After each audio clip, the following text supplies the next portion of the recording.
Hi and welcome to lesson number 2 of section number 5। जैसे कि मैंने आपसे कहा कि इस सेक्शन में मेरा मेजर मकसद है आपको प्रोसेसेस और प्रोसेस ग्रुप्स के हवाले से बताना।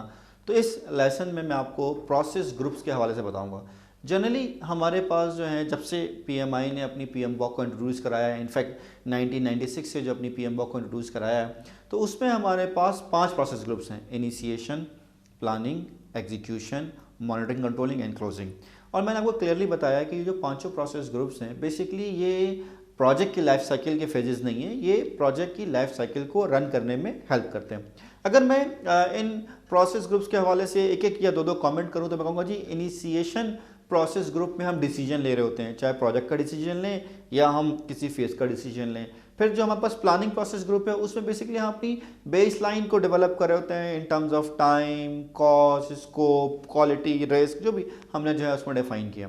फिर हम एग्जीक्यूशन की जब हम बात करते हैं तो हम कहते हैं कि जी हम बेसिकली एग्जीक्यूशन में अपने रिजल्ट्स को डिलीवर कर रहे होते हैं। मैं ये नहीं कह रहा कि वो रिजल्ट्स जो हैं वो सही हैं या गलत हैं, हम ये कह रहे हैं रिजल्ट्स को हमने डिलीवर करते हैं। जब हम monitoring and controlling process group की बात करते हैं तो हम ये कहते हैं कि हम एक ओवरऑल चेक कर रहे हैं कि हमने जो रिजल्ट्स दिए हैं क्या वो individual deliverables and user accept कर रहा है या नहीं कर रहा है। अगर कोई चेंज रिक्वेस्ट है तो उसको हम कैसे प्रोसेस कर रहे हैं चेंज कंट्रोल बोर्ड के जरिए। और तीसरा इंपॉर्टेंट ये कि हम जो एग्जीक्यूशन में काम कर रहे हैं, जो उसके हमारे पास रिजल्ट्स आ रहे हैं या जो स्टेटस है उसके हिसाब से हमारा फोरकास्ट क्या है, हम कहाँ देखते हैं। चाहे हम उसके लिए लीडिंग जो है, मेनली हम कहते हैं कि हम लीडिंग इंडिकेटर्स यूज़ कर रहे हैं, ठीक है, या हम चाहें तो लैगिंग इंडिकेटर्स भी यूज़ कर सकते हैं। खैर मैं बाद में बात करूंगा कि लीडिंग और लैगिंग इंडिकेटर्स क्या होते हैं। फिर हम बात करते हैं क्लोजिंग की, तो हम क्लोजिंग में कहते हैं कि हम अपने सारे जो प्रोजेक्ट मैनेजमेंट की एक्टिविटीज़ हम उनको फाइनलाइज कर रहे होते हैं। हम अपने प्रोजेक्ट के पूरे प्रोडक्ट, बेसिकली प्रोजेक्ट के जो प्रोडक्ट है उसके डिलीवरेबल को एक्सेप्ट करा रहे होते हैं। जैसे मैंने आपसे कहा कि मॉनिटरिंग कंट्रोलिंग में हम इंडिविजुअल डिलीवरेबल्स की एक्सेप्टेंस ले रहे होते हैं, तो हम क्लोजिंग में ओवरऑल फेज के डिलीवरेबल्स या प्रोजेक्ट के जो प्रोडक्ट का डिलीवरेबल है उसकी जो है वो एक्सेप्टेंस ले रहे होते हैं। और हम अपना रिजल्ट जो है वो एंड यूज़र को जो है, जो भी हमारा जो जो जो रिसिपिएंट डिपार्टमेंट है या रिसोर्स है या स्टेक होल्डर है, उसको हम हैंड ओवर कर रहे होते हैं। तो ये तो मैंने आपको नटशेल में पांचों प्रोसेस ग्रुप्स के हवाले से बताया कि इनिशिएशन का मतलब है डिसीजन, प्लानिंग का मतलब है बेस लाइन, एग्जीक्यूशन का मतलब है रिजल्ट, मॉनिटरिंग कंट्रोलिंग का मतलब बेसिकली तो तीन चीज़ें हैं लेकिन हम कहते हैं ऑथेंटिकेशन है हमारे पास, और क्लोजिंग का मतलब जो है बेसिकली वो हैंड ओवर है। तो हम इस तरह से अपने पांचों प्रोसेस ग्रुप्स को देखते हैं। लेकिन अगर मैं हर प्रोसेस ग्रुप को डीप में जाके देखूँ, डिटेल में देखूँ, तो मैं कहता हूँ कि पीएमआई ने हमें बेसिकली टू डायमेंशनल जो है वो व्यू दिया है। एक वन डायमेंशनल व्यू तो ये है कि हमारे पास प्रोसेस ग्रुप्स हैं, जो दूसरा डायमेंशन है वो नॉलेज एरियाज़ का है। जनरली पीएम बॉक जब से 1996 से इंट्रोड्यूस हुई है हमारे पास जो है वो 9 नॉलेज एरियाज़ थे। यानी कौन कौन से थे? Integration, scope, time, cost, quality, human resource, communication, risk and procurement. 2012 में पीएमआई ने आइडेंटिफाई किया कि जी ये जो 9 नॉलेज एरिया ये काफ़ी नहीं है, हम एक 10वां नॉलेज एरिया भी इंट्रोड्यूस करा रहे हैं जिसको हम कहते हैं स्टेक होल्डर मैनेजमेंट। तो अब हमारे पास बेसिकली जो है वो 10 जो है वो नॉलेज एरिया थे। जनरली मुझे याद है कि जब भी मैं 9 नॉलेज एरिया की बात करता था तो लोग याद करने में मुश्किल होती थी। तो हमारी क्लास में 2 लोग आए थे, आई थिंक वो यूनाइटेड डेस्कॉन इंजीनियरिंग से थे, यूईटी लाहौर के पढ़े हुए। तो उन्होंने बड़ा एक ज़बरदस्त सेंटेंस बनाया। मुझे याद है जब मैं 9 मैट्रिक में था तो मेरे टीचर ने मुझे मैथ्स के लिए बताया था, वो जो अपने ट्रिग्नोमेट्री के थ्योरी होते हैं, sine theta equals to cos theta whatever. तो उन्होंने कहा था some people have curly brown hairs. तो सम पीपल हैव मतलब sine theta equal to perpendicular upon hypotenuse. तो मुझे आज तक याद है, 1994-95 की बात है, तो आज तक मुझे याद है कि ये some people have curly brown hairs through proper brushing. इसी तरह उन्होंने जो है इसका बनाया था, I saw the cute quality hen commonly rated peacock. अब चूंकि वो 9 नॉलेज एरियाज, तो आई का इंटीग्रेशन हो गया, सॉ का स्कोप हो गया, ठीक है, आई सॉ द डी का टाइम हो गया, क्यूट का कॉस्ट हो गया, quality is quality, commonly is communication, rated is risk and peacock is procurement. तो ये बड़ा एक अच्छा जो है वो याद हो गया था कि जनाब आई saw the cute quality and commonly rated peacock. अब स्टेक होल्डर आ गया है तो मैं समझ में नहीं आ रहा कि मैं आई saw the cute quality and commonly rated peacock क्या लिखूँ उसके आगे है। मैं कहूँगी जनाब पीकॉक जो भी वट एवर ऐसा आप कुछ सोच, बल्कि आई वुड से कि आप प्लीज़ इसमें सोचेंगे हम किस तरह से एक्सटेंड कर सकते हैं, या कोई नया अगर आप समझते हैं इंटरेस्टिंग है तो आप डाल सकते हैं इसमें, या बता सकते हैं सेंड इट टू मी कि सर ये मैंने आइडेंटिफाई किया है, तो नेक्स्ट टाइम जब मैं रिकॉर्ड करूँगा तो definitely I will talk about you.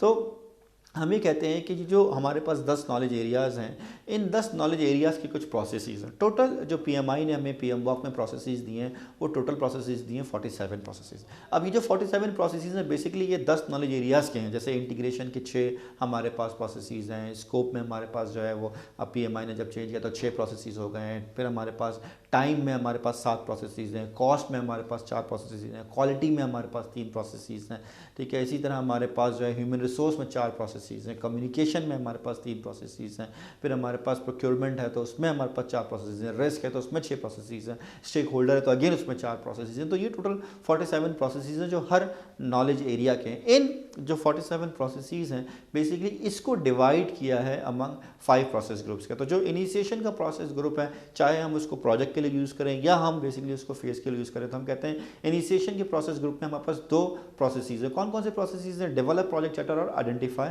Stake holder जो है वो हमारे पास प्रोसेसेस हैं। अगर मैं बात करूँ प्लानिंग के हवाले से, तो प्लानिंग में हमारे पास 24 प्रोसेसेस हैं। और वो प्रोसेसेस जो है, पहला अगर मैं इंटीग्रेशन के हवाले से बात करूँ तो इंटीग्रेशन का एक प्रोसेस जो है वो हमारे पास जो है वो प्लानिंग में, जिसका नाम है डेवलप प्रोजेक्ट मैनेजमेंट प्लान। फिर हम जब आते हैं आपका स्कोप के पॉइंट ऑफ व्यू से, तो स्कोप में हमारे पास फिर जो है वो मेनली जो है वो 4 प्रोसेसेस आ जाते हैं। एक आता है हमारे पास कि जनाब हम प्लान स्कोप की बात कर लें, जो पीएमआई ने 2012 में नया ऐड कराया है। आई थिंक ये 2004 में था, 2008 में निकाल दिया, फिर 2012 में उन्होंने ऐड कर दिया।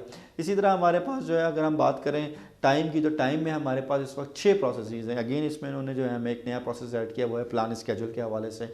और फिर हम जब बात करते हैं कॉस्ट की, तो कॉस्ट में हमारे पास 3 प्रोसेसेस हैं। अगेन यहाँ पर एक प्रोसेस ऐड हुआ है जो कि हम बात करते हैं प्लान जो है वो कॉस्ट मैनेजमेंट का। तो 3 जो प्रोसेसेस ऐड हुए हैं जो पीएमआई ने specifically to project management process के हवाले से ऐड किए हैं, वो ऐड किए हैं plan scope management, plan schedule management and plan cost management respectively. Scope management के नॉलेज एरिया में, स्केड्यूल मैनेजमेंट के नॉलेज एरिया में और कॉस्ट मैनेजमेंट के नॉलेज एरिया में। फिर हमारे पास बेसिकली कॉस्ट क्वालिटी आ जाता है। क्वालिटी में हमारे पास एक ही प्रोसेस है प्लानिंग के अंदर। फिर हम क्वालिटी के बाद चले जाते हैं बेसिकली एचआर की तरफ। एचआर में अगेन हमारे पास एक ही प्रोसेस है प्लान ह्यूमन रिसोर्स के हवाले से। फिर हम चले जाते हैं कम्युनिकेशन में, कम्युनिकेशन में भी हमारे पास एक ही प्रोसेस है प्लानिंग के अंदर। फिर हम कम्युनिकेशन के बाद चले जाते हैं रिस्क में, हमारे पास 5 प्रोसेसेस हैं प्लानिंग के हवाले से। प्रोक्योरमेंट में हमारे पास एक प्रोसेस है प्लान प्रोक्योरमेंट का। और फिर हमारे पास जो है वो स्टेक होल्डर मैनेजमेंट का जो है वो एक प्रोसेस है जिसको हम बेसिकली प्लानिंग में यूज़ करते हैं। तो इनिशिएशन में 2 हो गए, डेवलप, प्रोजेक्ट चार्टर और आइडेंटिफाई स्टेक होल्डर। और ये जो 24 प्रोसेसेस मैंने आपको नक्शल में बताया, ये प्लानिंग में आकर। तो ये जो सारे प्रोसेसेस हमें बताते हैं कि हम अपने प्रोजेक्ट की बेस लाइन्स को कैसे डिफाइन करते हैं, और हम जब प्रोजेक्ट को एग्जीक्यूट करेंगे तो हम किसके अगेंस्ट मेजर करेंगे। तो बेसिकली ये सारे प्रोसेसेस हमारा स्कोप फाइनलाइज करा रहे होते हैं, हमारी बेस लाइन्स को मेनली जो है वो फाइनलाइज करा होते हैं। एग्जीक्यूशन में हमारे पास टोटल 8 प्रोसेसेस है जो बेसिकली मेनली हमें रिजल्ट्स दे रहे हैं। जैसे कि पहला प्रोसेस है direct and manage project work, जिसमें मेनली रिजल्ट जो हमारे पास आ रहा है वो ये आ रहा है कि हम या तो डिलीवरेबल प्रोड्यूस कर रहे हैं, रिजल्ट प्रोड्यूस कर रहे हैं, या हमारे पास कोई चेंज रिक्वेस्ट आ रही है, या हमारे पास कोई वर्क परफॉर्मेंस डाटा है कि हम उस वक्त की रॉ इन्फॉर्मेशन को जो है वो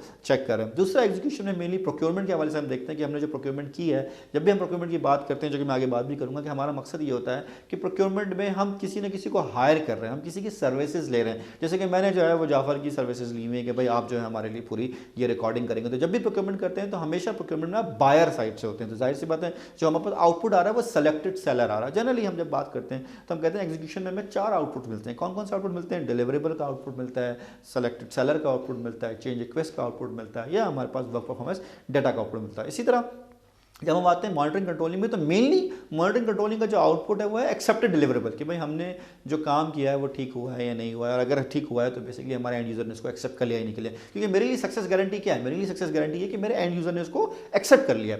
दूसरा मेनली आउटपुट हमारे पास याद है कि अगर कोई चेंज रिक्वेस्ट आई थी तो हमने उसको चेंज कंट्रोल बोर्ड से गुजार के या तो उसको एक्सेप्ट करा लिया, रिजेक्ट करा लिया, और अगर हमने एक्सेप्ट करा लिया तो वो अप्रूव चेंज रिक्वेस्ट दोबारा हम एग्जीक्यूशन में भेज दें, और फिर उससे जो है हम बेसिकली अपनी सारी की सारी चीज़ों को रिव्यू कर सकते हैं। क्लोजिंग में मेरा मकसद ये होता है कि मैं अपनी सारी एक्टिविटीज़ को रिव्यू कर लूँ कि जो मैंने क्लोजिंग सही करनी है नहीं करनी है। प्रोक्योरमेंट अगर मैंने की थी तो प्रोक्योरमेंट मैंने अपने फाइनल प्रोडक्ट के रिजल्ट को हैंडओवर कर दिया या नहीं कर दिया, उसको हैंडओवर कर दूँ, एंड यूजर का फीडबैक ले लूँ। फाइनली जितने भी मैंने काम किए थे, यानी कि डॉक्यूमेंट्स बनाए थे, उन सबको इंडेक्स एंड आर्काइव कर दूँ और अपनी टीम को जो है मैं वो रिलीज़ कर दूँ। तो ये बेसिकली हम कर रहे होते हैं। और हमारे पास जो है एग्जीक्यूशन में आपको बताया कि 8 प्रोसेसेस हैं। मॉनिटरिंग कंट्रोलिंग में हमारे पास 11 प्रोसेसेस हैं। मेनली वो प्रोसेसेस जो है हमें या तो फोरकास्ट कर रहे होते हैं या चेंज रिक्वेस्ट दे रहे होते हैं। और अगर फोरकास्ट और चेंज रिक्वेस्ट नहीं है तो फिर कहते हैं भाई जो आप काम करें ठीक करें, एक्सेप्ट डिलीवर आगे कंटिन्यू करें।